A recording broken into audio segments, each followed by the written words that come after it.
actually had another gentleman with them who's also a charter member in the Hazelwood Optimist Club at the time. And they came by and spoke with McKeer and talked about optimism and what their plans are to charter a new club in the area.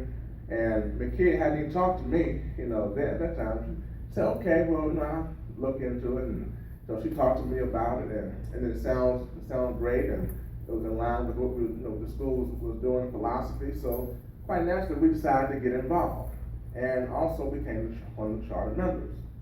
So, but throughout that process, as you get involved in optimism and look at the impact that you have on on the community through the projects that you're working on, but it was the mentorship that Ken and Stephanie gave to my wife and I along the way, to really show us, what being a member of Optimist is all about, and just teaching us, just showing us, the different steps and things that we need to do to improve in that arena.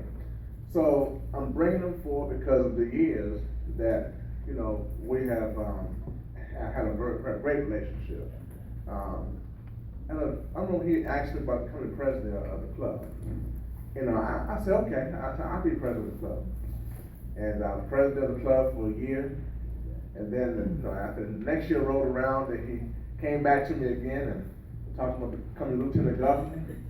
And I reluctantly said, okay, presidency went pretty well, and we got some things done. And I said, okay, I'll do lieutenant governor, along with everything else that I was doing. But I guess he saw that, because I'm busy and already in leadership and doing other things that fit right into, right in line with what I'm doing. So I became lieutenant governor. After the second year, lieutenant governor, I became comfortable with everything. And then he came to me and asked me about becoming governor-elect. I said, hold on, put the brakes on. I said, let's talk about this. So we dialogued about it, and I made him promise me that, as I'm going through that segment, that he's going to continue to mentor me and support me, and and my wife and I, and just make sure that that the things that we need to know that we know. And I must say that he's definitely upheld that promise. I'll just say that I want to thank both of you for what you have done for us, what you've done for Optimist. And you gotta understand, you're talking on the right here, standing before you, he's a past international president. That's right. Also, a past governor. Been in the Optimist world since 1974. Yeah, I was 10 years old. Oh, 10 years old. but my point is, he's been in the Optimist world. He's definitely been in the Optimist world for a long time. So, I was just honored just to have an opportunity, that he tapped me, for leadership in this arena. And I've learned so much over the years. And I just wanted to bring you publicly. It's a small token, but McKee and I, we're gonna take you out to dinner, okay? I know right now you're busy. I know that transition, you got a lot of things you're trying to get done, but whenever you get free time, we're gonna take you to dinner, and McKee and I are gonna take care of this. Not Optimist, okay? So we're gonna take you to dinner, okay? So I just want to, in front of everybody, present you with this, and I thank you.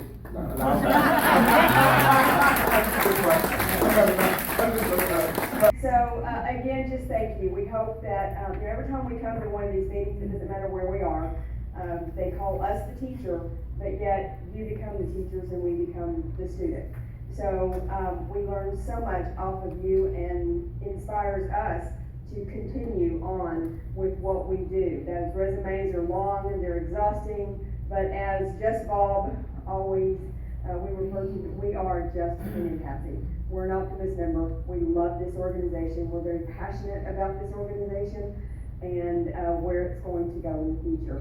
It's in good hands right now here in East Missouri, and we're so happy to be here. Thank you.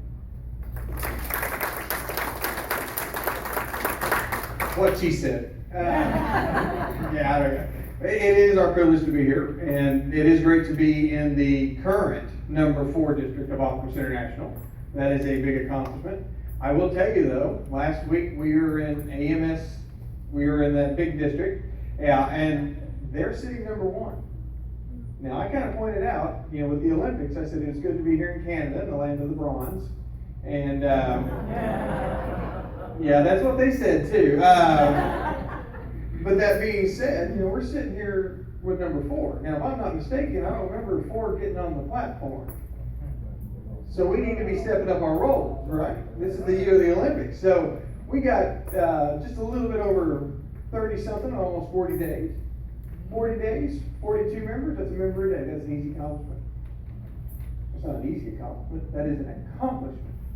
And that is a powerful accomplishment. Because the thing is, sometimes things happen at the back end, sometimes happen at the front end. You've done a lot of good stuff on the front end. The thing is, you got to finish strong. And we're going to talk a little more about that this afternoon too, or as we move along. But we are glad to be here. It is exciting to be here. You guys got good leaders. You've got good leaders not just this year, but next year and the year after. There's positive movement because the whole focus is we are optimists. And that's what makes us different than anybody else. Not everybody else can walk down the street and go, hey man, I'm a Rotarian. And there we go. So, do you rotate? What do you do? We go down the street and say, we're optimistic. And you know what most people say? I'm optimistic too. And you go, you are optimistic. Then why, what makes you more optimistic? I have a certification that I am optimistic. I had a guy tell me that. He goes, I must be a member of the Optimist Club. And I go, are you? And he said, is there such a thing? I said, oh, you asked the wrong guy, but you are now. And so we started talking about it. And the thing is, people want to be optimistic. People want to be optimistic. People are not born optimistic. People choose to be optimistic. And people have to make that choice every single day. And the fact that you are here today tells me that you're optimistic about what you can do for you, what you can do for your kids, and what you can do for your community. And we're going to do more about that today. And I'm glad to be here and part of this weekend. So thank you. Thank you. Yes! And the people in my dressing room are going, are you okay? And I'm like, yeah, I just won a lot of money. It's okay. It's no big deal. And so then I called her later that night, and I was very excited. I called my mom, and she had just found out, and I was crying over the phone, and everybody was going, this kid is crazy. What is he doing? And then I got to move on to nationals, and that day was amazing. I met a lot of people. All of the different competitors from all around the world came that day because they had to compete for their part of the world that day to move on to Worlds the next day. I met a friend from Canada, and we are still in contact, and we are great friends. And so then we moved on. That afternoon, I got called up on the stage, and we took a picture with all the people from our side of the nation. And then I went and sat down, and in the program it said Cameron Tyler, EMO. That was East Missouri District. And so they didn't say EMO when they called. They weren't calling people's names. They were just saying the representative from East Missouri District. And so I stood up, my mom went, Cameron, that's not you. You're not East Missouri. You're EMO. And I'm like, that is East Missouri, Mom. And she's like, oh. And so I went up there and I took a picture with everyone, and then I was really excited. And then the next day it was about the same thing. We showed up and we got to compete and different things like that. And then that afternoon we were eating lunch, and then they were finishing up everything, and they were calling people's names up. The person, I didn't think I was gonna win. After I was right in the middle of all the speeches.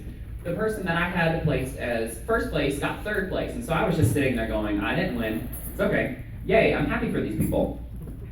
And so the person that I had placed for first place got third, and then someone else got second, and then they said Cameron Tyler, and I was just sitting there and I was going, oh yay! And then Mom's like, Cameron, that's you. And I went, oh, okay. And I walk up to the front and I'm shaking as I'm holding this gigantic check like they give you on The Price is Right. And I'm like, oh goodness. And it was very surreal moment, and it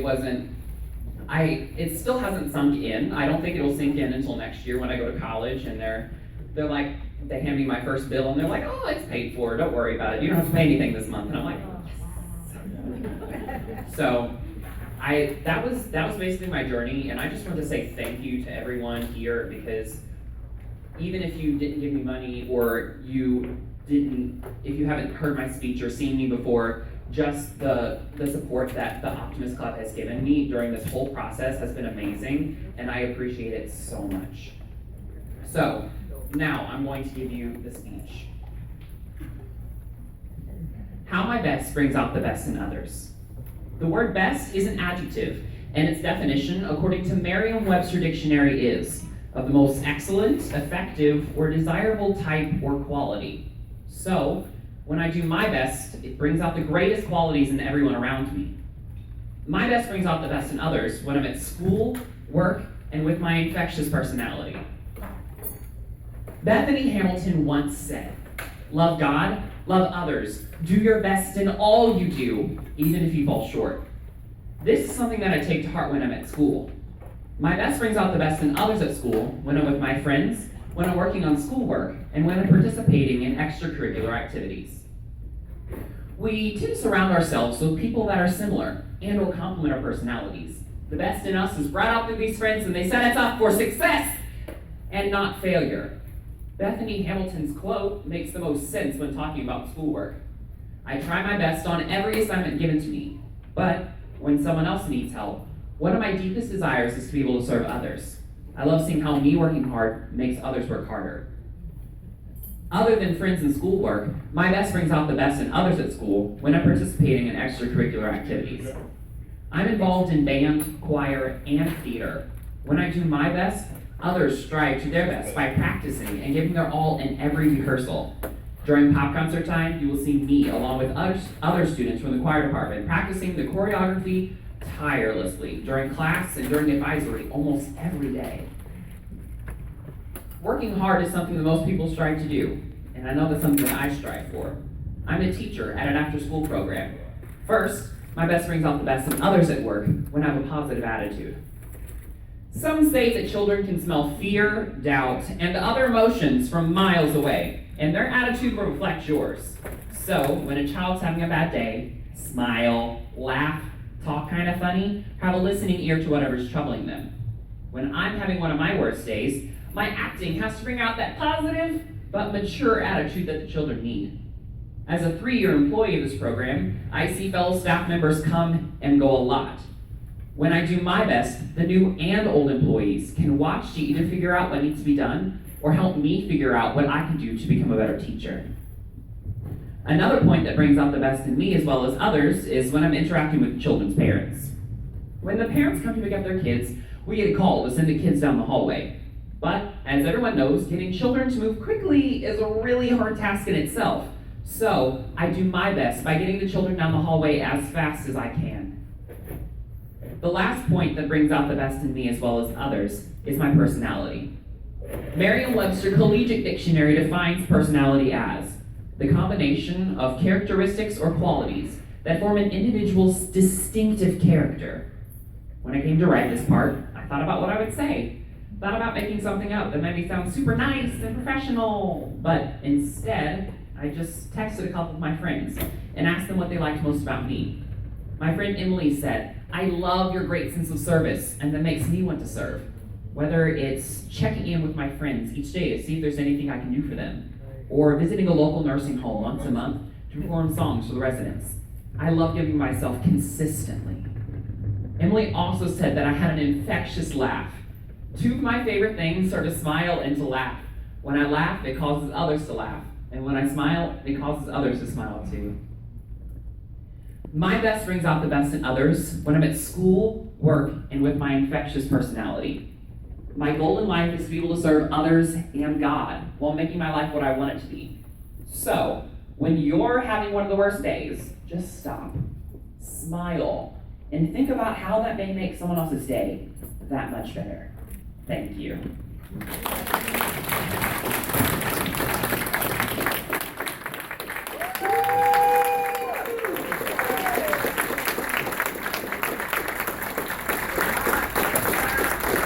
One of the reasons I came up is I wanted this young man to tell you just how much acting experience he has had. Because from his speech, I thought he'd been practicing acting for 10 or 15 years. So how many years have you been acting? Oh, I don't know. I've been acting since like 9. But how many lessons did you take? Oh, none. This is all natural, is what I'm getting at. Thank you. There you go.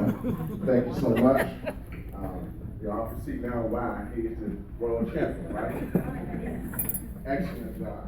Really proud of your work. I have a little token here I just want to give you. I know now that you already have the money.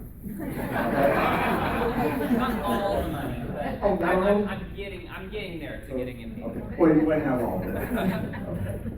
And this morning you were joking with me when I came in to bring the gift basket. And you said, oh, no, this is that for me? I said, no, but I knew in the back of my mind I already had something to give you. So, needless to say, I want to present this little token right here, thanking you for taking your time, your mom time this weekend to come spend time with us. Okay? So you keep up the great work, stay focused, and you'll always be successful.